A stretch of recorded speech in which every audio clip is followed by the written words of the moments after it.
जय श्री श्याम फ्रेंड, जय महाकाल। आप सब कैसे हैं? आज दिन है बुधवार और मैं अपने ब्लॉग की शुरुआत कर रही हूँ 10 बजे से। मॉर्निंग का समय है और फिलहाल मैं अभी जा रही थी पूजा करने भगवान की, और मैं जल लेकर आई थी भगवान को चढ़ाने के लिए। तो मैंने सोचा कि अपने ब्लॉग की शुरुआत में सुबह मतलब छत से ही कर लेती हूँ। ये रहा वहाँ का जल। आज मैं लोटा ऐसा ना, मैं भगवान का लोटा लाना भूल गई, तो मुझे ये तांबे वाला गिलास मिला, तो मैंने कहा लाओ इसी से सूर्य भगवान को जल दे देते हैं। मैं सुबह देती हूँ, मेरा सुबह सुबह से रूटीन यही है कि सबसे पहले नहा धो के उठ के भगवान की पूजा करना, क्योंकि भगवान से बड़ा सहारा तुम्हारा इस दुनिया में कोई नहीं है और ना कभी होगा। क्योंकि भगवान से मैंने जो अपने मन में फ़ील किया है, भगवान ने मुझे 25-26 साल की उम्र में कभी साथ नहीं दिया। लेकिन हाँ, पता नहीं, ऐसा लगता है जैसे भगवान की जब रची हुई लीला थी कुछ अच्छा देने के लिए। तो मतलब ये है ना कि अब भगवान मेरे हर कदम मेरे साथ रहता है, हर कदम मेरे सपोर्ट में खड़ा रहता है।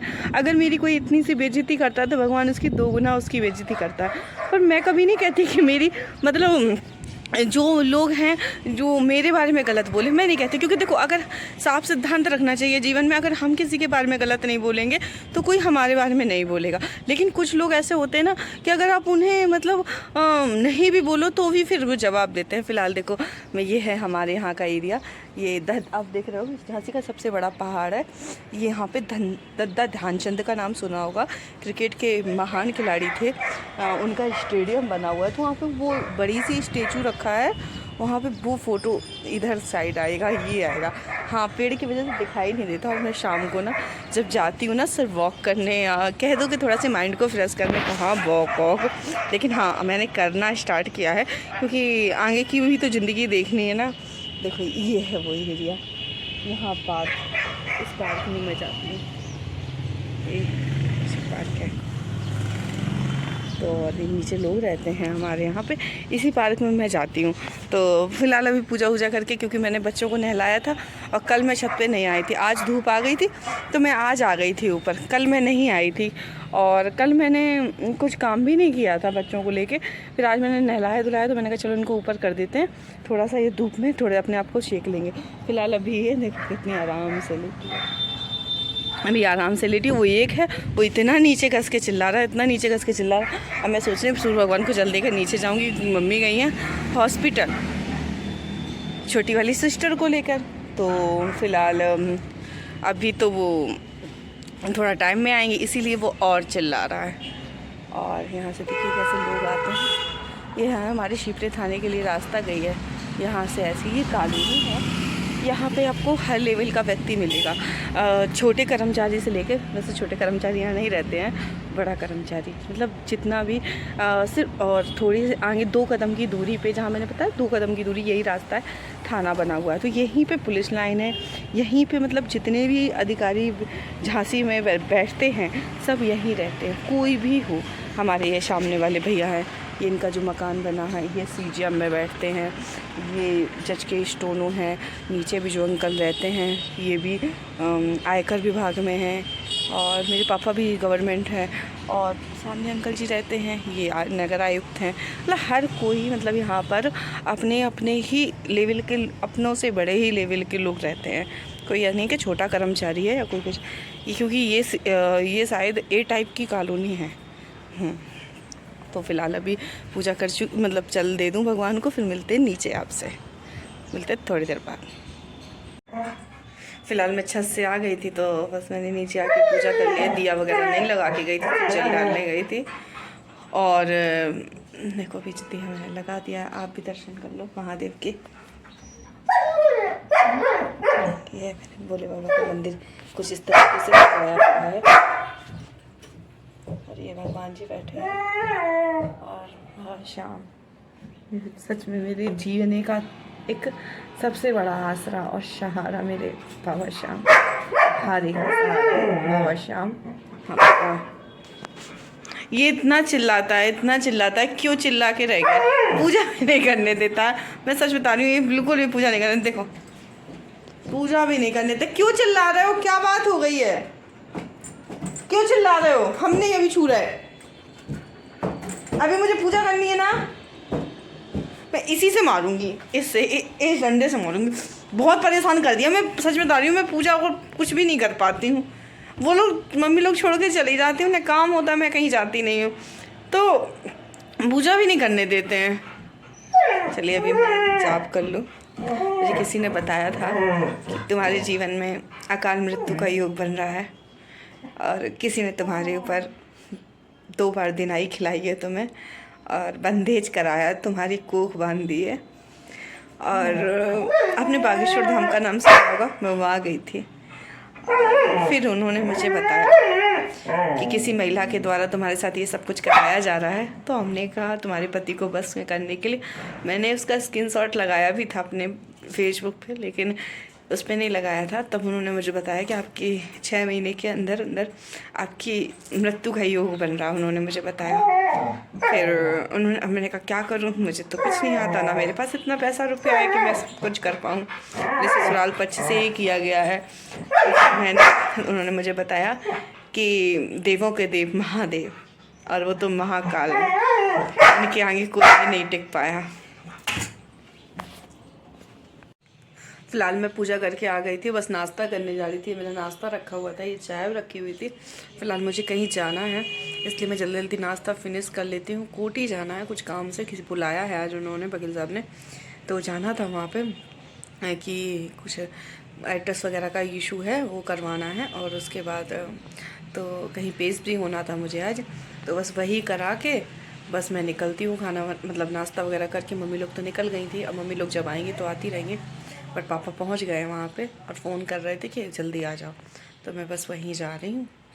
और मुझे मेरे लिए काल भेजने वाले, क्यों कितने पागल बन रहे हो, और दूसरों के लिए काल मत पैदा बनो करो। और क्योंकि तुम्हारी भी एक औलाद है, और अगर तुम दूसरों के सर पे काल मढ़ा सकते हो तो वही काल की छाँव तुम्हारे बच्चे पे भी मढ़ा सकती हैं। ठीक है, अभी तक तो मैंने कुछ नहीं बोला, लेकिन अब बोल रही हूँ मैं कि बस शांत हो जाओ, खुलेआम लड़ाई लड़ो, ये तंत्र मंत्र की शक्तियाँ कुछ नहीं करेंगी।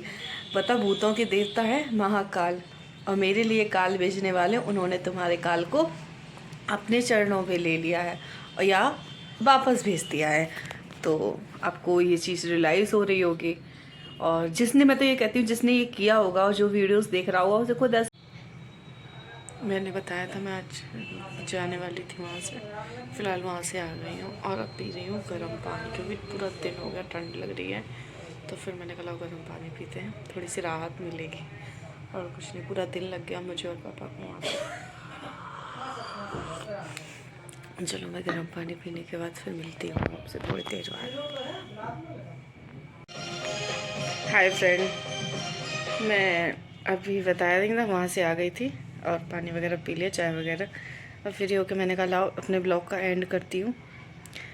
वहाँ पर जो कुछ हुआ, कुछ मतलब जो कमेंट्स वगैरह थे वो उनको देने थे, और एक बार और पैरवी करनी है, बस इसके बाद फिर जो भी है वो अपने उसमें हो जाएगा, पक्ष में हो जाएगा। और बस एक बार और पैरवी करनी है, क्योंकि 2 बार पैरवी हो चुकी है, लास्ट पैरवी बची है ये। और पैरवी होने के बाद बस फिर हम पापा आ गए थे, कुछ एड्रेस वगैरह का इशू था, तो मैंने कहा नहीं सेम एड्रेस डालो, आज नहीं, कल नहीं, परसों नहीं। फ्लिपकार्ट का पार्सल भी उसी एड्रेस पे आता है, और जो पुराने जो चीज़ें थी, जो पुराने भी उनके शमन वगैरह आते थे, तो वो भी उन्हीं के बस में आते थे, उसी मैं नाम यहाँ लिख नहीं करूँगा, क्योंकि यूट्यूब हमें एक पॉलिसी देती है कि किसी का नाम नहीं लीक करना चाहिए, ठीक है। फेस लीक कर सकती हैं आप उनका, लेकिन नाम नहीं। तो इसी वजह से मतलब वहाँ पे शमन बस्ती एक रह गया है, और फिर जो भी होता है एक्सपायरी ऑर्डर हो जाएगा।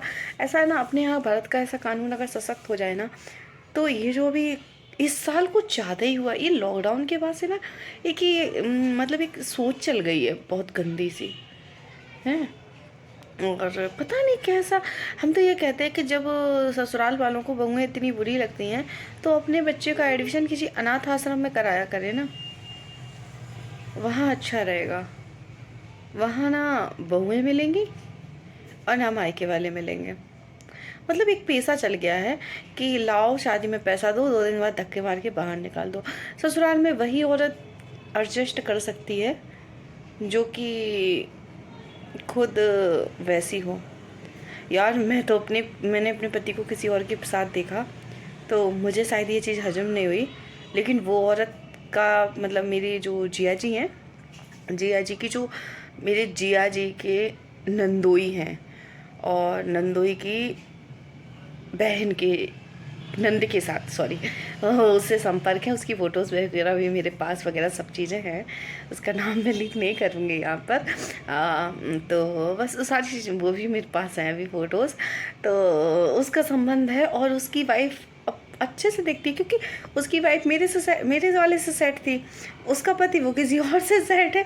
यही चलता, मुझे तो किनारे पे ही सेट कर दिया है। मुझे किनारे पे सेट कर दिया। मुझे तो सोच के शर्म आती है। पता नहीं यार, ये सेट सेट सेट मतलब क्या सेट सेट ही सेट है? मतलब समझ में नहीं आता कि क्या है ये सब चीज़ें। तो फ़िलहाल अब तो मैं बिल्कुल ठीक हूँ, क्योंकि मैंने अभी अपना बंदेज करा लिया है और अब मुझे कुछ भी नहीं हो सकता। और जो चीज़ करी थी तो अरे भगवान, उठने बैठने को मैं इतना तरस गई थी, इतना सब कुछ मतलब ऑलरेडी। एक बात याद है मुझे कि जब जब मेरी मौत की घड़ी नज़दीक आती है, कोई ना कोई मेरा सहारा बन के आ जाता है मेरे पास।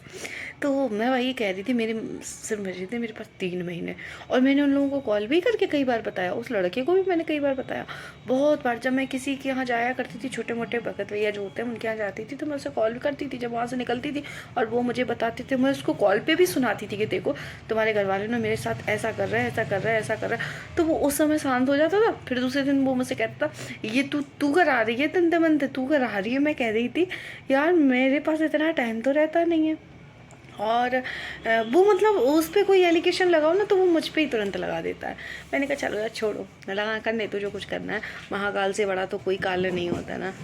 और फिलहाल देखो मैं आपको दिखाऊं, सर इस पे लेटे हैं। हाय टशू, क्या कर रहे हो? ये लेटे हैं क्योंकि मम्मी चले गई हैं, इसलिए गुस्सा होकर लेटे हैं। और ये मैडम इस पे लेटे। बताओ क्या भाग है हमारे यहाँ। कुत्तों के भी भाग इतने अच्छे हैं, वो तो दमाग आप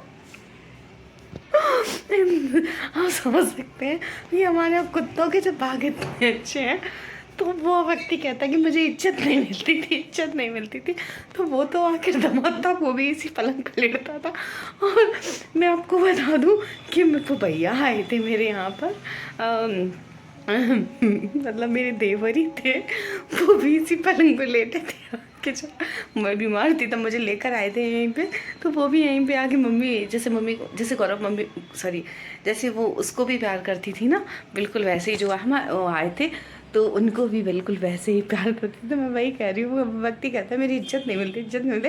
हमारे यहाँ कुत्तों को जब इतनी अच्छी इज्जत मिलती है तो इंसानों को कैसे नहीं मिलेगी? तो सोचने वाली बात है, माइंड। तो फिलहाल बस आज लास्ट था, वो मैंने करा दिया है। पापा ने भी कहा था, पापा कल मीटिंग उन्हें जाना है, बस करा दिया है। 2 करा चुके हैं, 1 रह गया था, सो आज कराए दे रहे हैं। बस फाइनल हो जाएगा। और बस तो 2 तारीख मिल गई है, एक की 20 है और एक नेक्स्ट जो डेट और मिली है वो 3 तारीख है। बस ये 2 तारीख है, और बस इसके बाद पूरा केस अपने पक्ष में हो जाएगा। फिर आपको पता है कि जब अपने पक्ष में होता है तो फिर क्या होता है, आपको सब चीज़ें पता ही हैं अच्छे से ऑलरेडी। मुझे हंसी आती है, इज्जत। चलिए कोई बात नहीं, मतलब इस ब्लॉग को हम यही एंड करते हैं। और आज का ब्लॉग मेरा यही था, और उम्मीद करती हूँ कि मेरा ब्लॉग पसंद आया होगा। कुछ ब्लॉग में आज खास नहीं था, भगवान की पूजा वगैरह मम्मी ने कर दी थी, कुछ खास। आज मैं पार्क नहीं गई क्योंकि वहीं से जब लेट आई थी ना तो मैं पार्क जा नहीं पाई।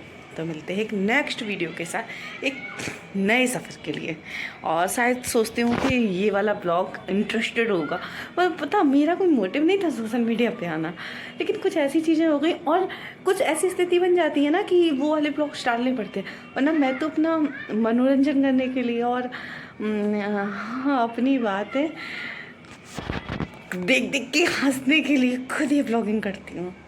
तो बस अब कुछ समय बाद मैं अगर लूँगी तो एक फ़ोन और लेने वाली हूँ। अभी तो नहीं लूँगी, क्योंकि जब देखो एक चीज़ है, जब किसी से प्रॉफिट ना हो तो वो काम नहीं करना चाहिए। जब अभी मुझे कुछ फ़ायदा होगा जो ब्लॉगिंग मैं करती हूँ उससे, तभी तो मैं लूँगी, वरना अभी क्यों पैसे फंसाऊँ। माइंड से काम लेना चाहिए। मुझे तो सब लोग पागल समझते थे पागल। चलिए मिलते हैं एक नेक्स्ट ब्लॉग के साथ। इस ब्लॉग को यहीं एंड करते हैं। Good night and bye and take care.